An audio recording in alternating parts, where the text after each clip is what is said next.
Mga master, okay lang bang? Huwag niyong skip ang mga ads sa aking mga video kung okay lang mga master. Salamat sa solid na suporta po. Yon, what's up mga masters? Nandito na naman tayo sa panibagong araw, panibagong kabanata na naman ang pagsasama-samahan natin ngayon guys.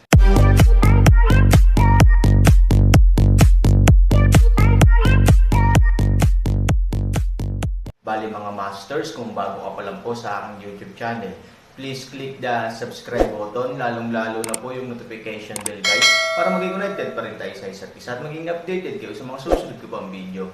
Bali mga masters, bago natin umpisahan ng kwento ay mag-shoutout po muna tayo para sa mga solid nating tagapakinig. Shoutout kay Robert Tolentino at shoutout kay Danilo Wamar. Yun na nga mga masters, no? Bali hindi na ito patagalin. In 3, 2, 1, let's go! Sonic Attack. Nagulat si Han Sanchen. Sa oras na ito, malinaw na naramdaman niya ang napakalakas na enerhiya na papalapit sa kanya, at ang malakas na enerhiyang ito ay nagparamdam kay Han Sanchen ng isang hindi maarap na krisis sa oras na ito.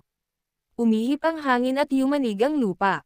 Ang lupa sa buong sementeryo ay yumanig ng husto, at ang alikabok at buhangin ay direktang gamulong, na ginawa itong isang malawak na kalawakan. Bata ka lang, kunin mo ang sampal ko. Biglang nanginig ang lupa, at pagkatapos ay isang napakalakas na zinki ang direktang sumalakay sa Han Sanchen. Tumangala siya at nakita niya ang isang napakalaking gintong palad na direktang dumidiin sa langit. Damn, ano ito? Hindi makakamit ang banal na palad ni Tate Gote. Natigilan si Han Sanchen, ngunit hindi nagtagal ay napagtanto niya ang kanyang panganib. Ang palad ay 10 metro ang haba, halos hindi na maubusan dahil huli na ang lahat. Sa makatuwid, maaari lamang niyang hikayatin ang Jade Sword sa kanyang kamay, pagkatapos ay hawakan ito sa kanyang kamay at itulak ito patungo sa langit gamit ang dalawang kamay. Boom! Lumitaw ang 4 na Beast Totem sa kanyang katawan, at isang malakas na puwersa ng Cultivation Energy sa kanyang mga kamay ay agad na sumugod patungo sa gintong palad na idiniin pababa mula sa langit. Ang dalawang puwersa ay biglang bumuo ng posture ng paghaharap sa isa't isa. Habang nagsasalubong ang dalawang puwersa, yumanig ang lupa at yumanig ang mga bundok, ang mabuti pa ay ang gininto ang palad ay naibabaw na ng kapangyarihan ni Han Sanchen, at ang dalawang panig ay pantay-pantay saglit. Pero, ganun ba talaga? Sino tong lalaking to? He's actually so powerful. Si Han Sanchen, na nasa ilaw ng apoy, ay pawis na pawis sa mga oras na ito, bagaman ang tunay na enerhiya sa kanyang katawan ay nakayanan pa rin ito, gayunpaman, naramdaman din niyang hindi niya ito kayang bayaran ngayon, ang gininto ang palad sa kanyang ulo ay tila tumitimbang ng 10,000 libra, at hindi na niya ito kayang suportahan.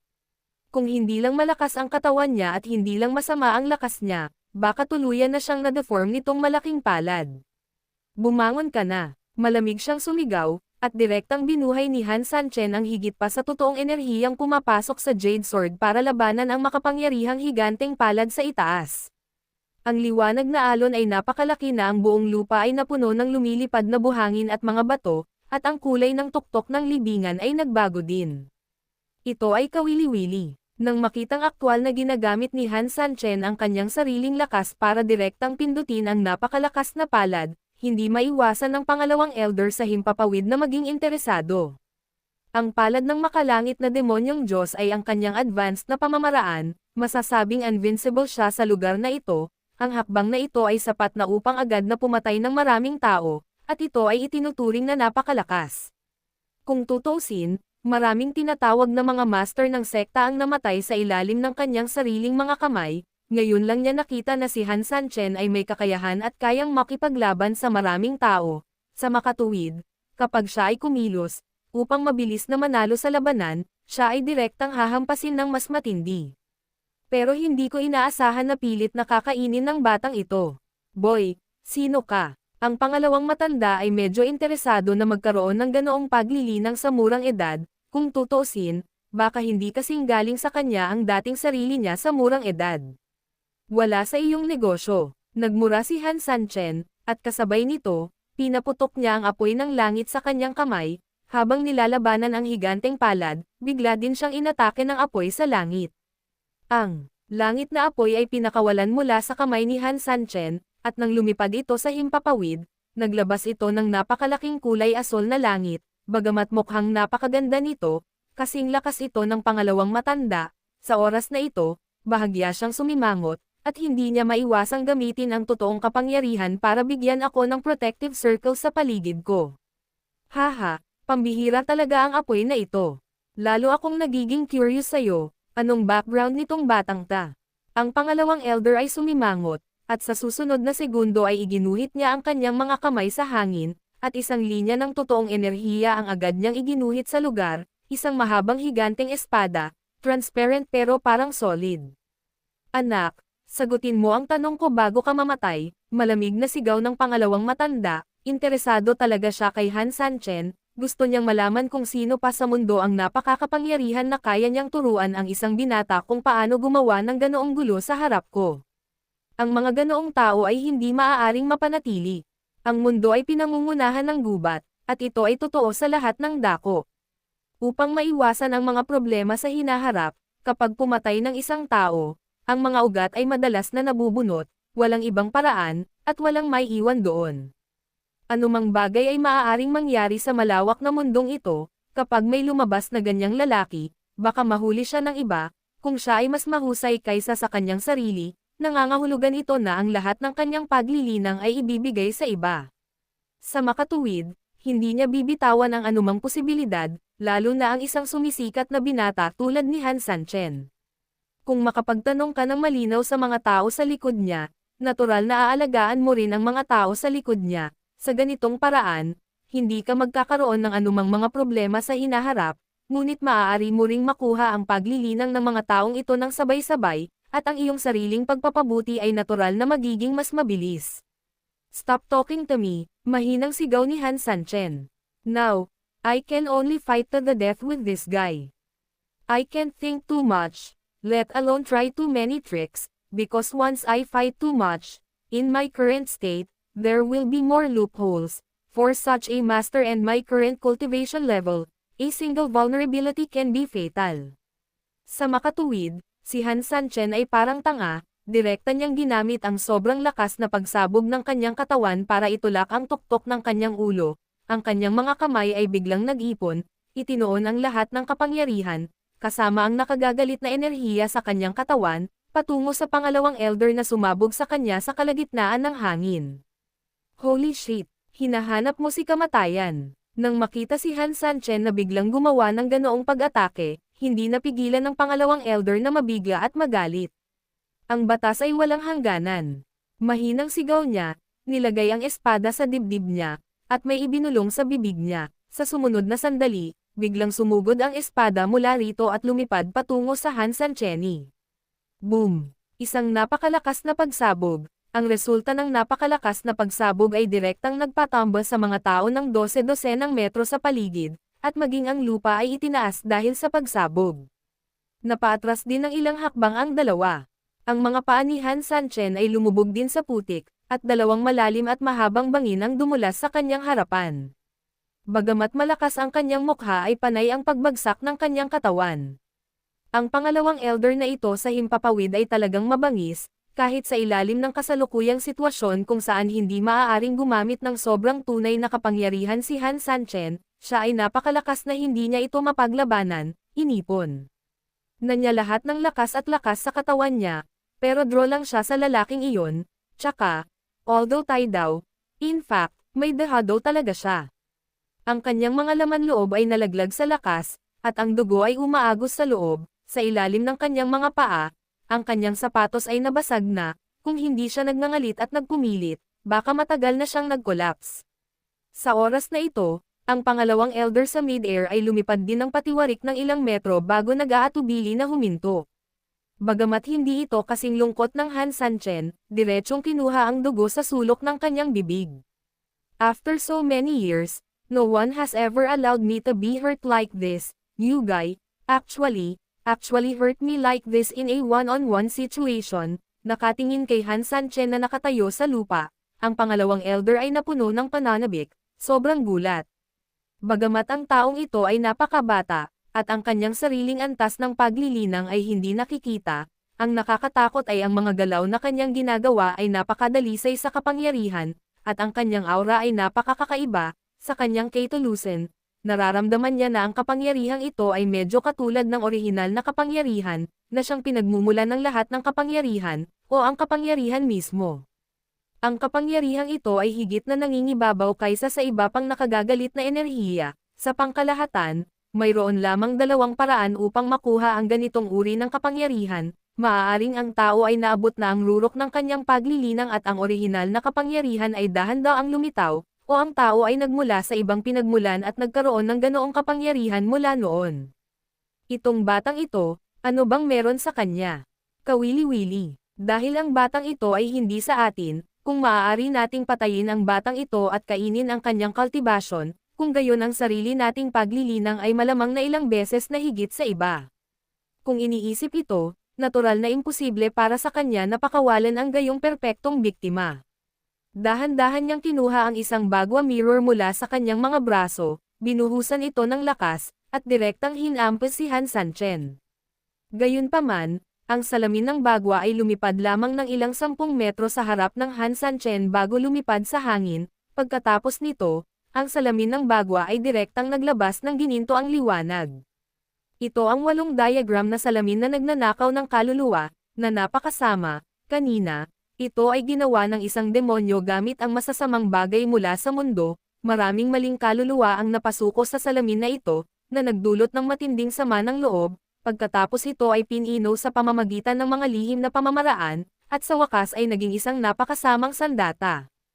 Ang tinatawag na bagwa ay nag-aalis ng katawan, at ang lahat ay nakatakdang mamatay. Ang inilalarawan nito ay itong bagwa na salamin.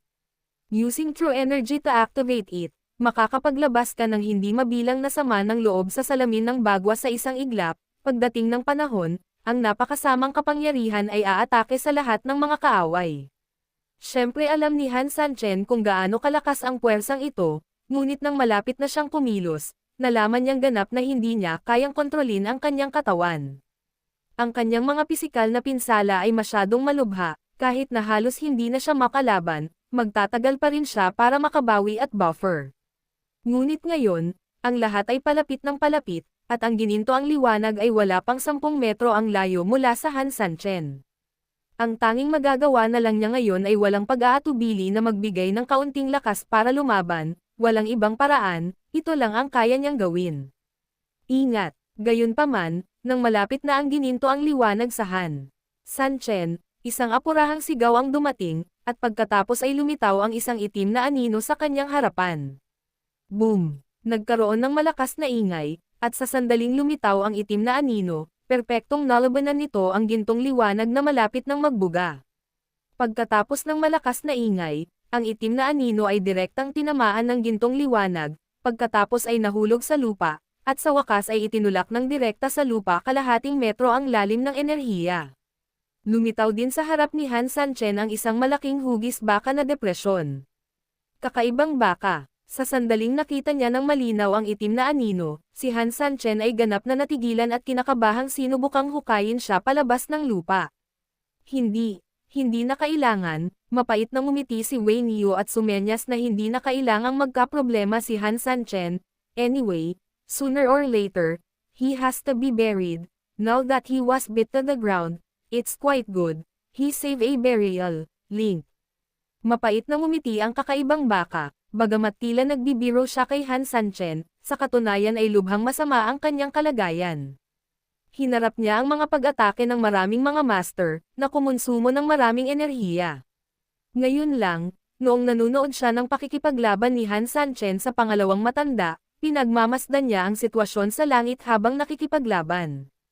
Pagkatapos ng isang suntok, nagtali ang dalawang panig, talagang nagulat ito, gayunpaman, halos sa oras na iyon, nalaman niyang sumugod muli ang lalaki patungo sa Han Sanchen. Sinulyapan niya si Han Sanchen at alam niyang hindi natinag si Han Sanchen, malamang si Han Sanchen ang hindi makatiis. Sa makatuwid, sa parehong oras, mabilis niyang pinakilos ang lahat ng kanyang tunay na enerhiya sa mahinang bahagi, mabilis na binalot ang kanyang sarili, at direktang sumugod sa direksyon ng Han Sanchen. Almost perfect ang timing niya at hinaranggan niya ang atake ni Jin Guang. Gayunpaman, habang hinaharangan ito, bigla niyang napagtanto na ang enerhiya ng kapangyarihang ito ay tila hindi ito kasing simple ng iniisip niya. Lalo na pagkatamaan sa katawan, sobrang taas ng energy, hindi lang sobrang sakit, pero parang malapit na siyang mamatay. Ang lahat ng kanyang mga panloob na organo ay pakiramdam ng ganap na nabasag, at kahit na ang kanyang puso ay nakikipag-ugnay pa rin sa kanyang katawan, isang maikling pagkabigla ang naganap, nakakakilabot lang ang pos.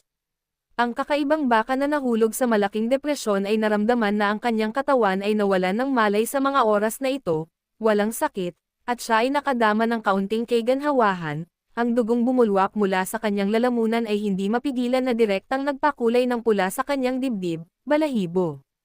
Kinakabahan si Han Sanchen ay walang ibang iniisip sa oras na ito, nang makita ang kakaibang baka na nababalot ng dugo, desperadong hinukay niya ang lupa at sinubukang hukayin ang kakaibang baka ng direkta gamit ang kanyang mga kamay, gayunpaman, ang kanyang mga kamay ay nasugatan sa putik, ngunit ang epekto ay palaging karaniwan. Tumigil ka sa paghuhukay, kunin mo ang mga tao at mabilis na lumikas. Ang kakaibang baka ay tumawa ng pipi, at ang kanyang bibig ay mabilis na dumudugo, at siya ay namumutla na sa oras na ito. Hindi, Lao Niu, tahan na, ililigtas kita. Umiling si Han Sanchen sa kawalan, hinawakan ang kakaibang baka, at kinaladkad ito palabas. It's useless, I already feel like I'm in trouble, save your strength and retreat bilis. Nahihirapang umiling si Wei Niu kay Han Sanchen. Pagkatapos, marahan niyang itinulak palayo si Han Sanchen gamit ang kanyang ulo at nag-aatubili na tumayo. Alam ni Han Sanchen na nakahawak siya.